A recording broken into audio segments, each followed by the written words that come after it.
ফখর জামানের অনুপস্থিতিতে ওপেনিং এ নেমে এই ব্যাট হাতে ঝড় তুললেন পারভেজ হোসেন ইমন, আর বল হাতে আরো একবার জাদুকরী নৈপুণ্য দেখালেন মুস্তাফিজুর রহমান।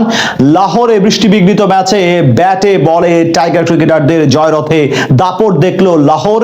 জবাবে মুলতান কেমন জবাব দিল, ম্যাচের ফলাফলই বা কার পক্ষে গেল, সেসব নিয়ে আদ্যপান্ত রিপোর্টে।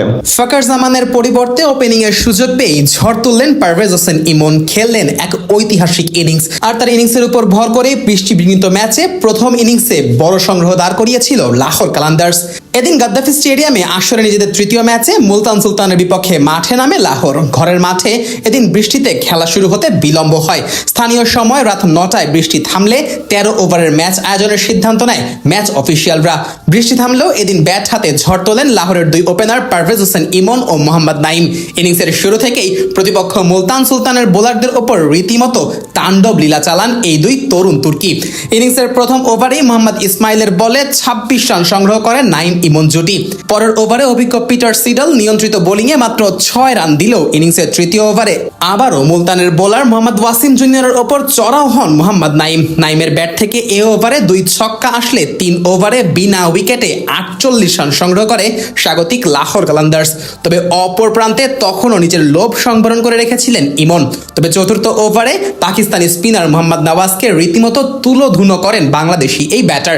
ইনিংসের চতুর্থ ওভারের তৃতীয় বলে ডিপ মিড উইকেটের উপর দিয়ে দারুণ এক পুল শটে 88 মিটারের বিশাল এক দর্শনীয় ছক্কা হাঁকান ইমন। পরের বলে আবারও ওয়াইড লং অনের উপর দিয়ে দৃষ্টিনন্দন ছক্কা হাঁকান তিনি।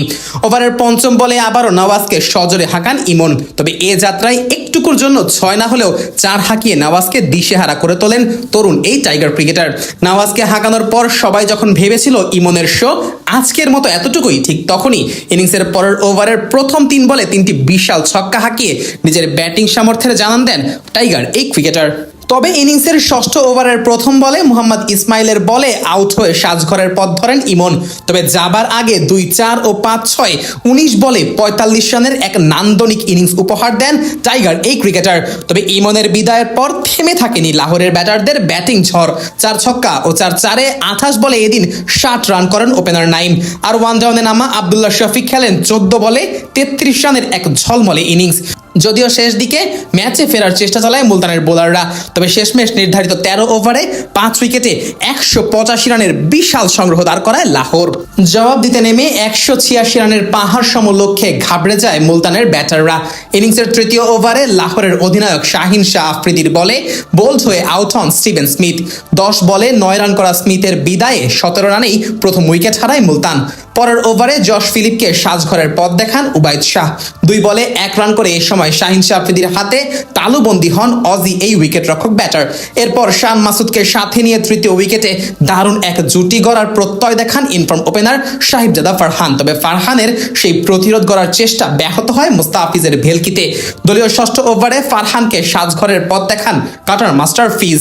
ফলে 50 রানে 3 উইকেট হারিয়ে খাদের কিনারায় পড়ে যায় মুলতান। এরপর আর ম্যাচে ফিরতে পারেনি তারা। ফলে আসরে দ্বিতীয় জয় নিয়ে মাঠ ছাড়ে মুস্তাফিজ ইমনদের দল।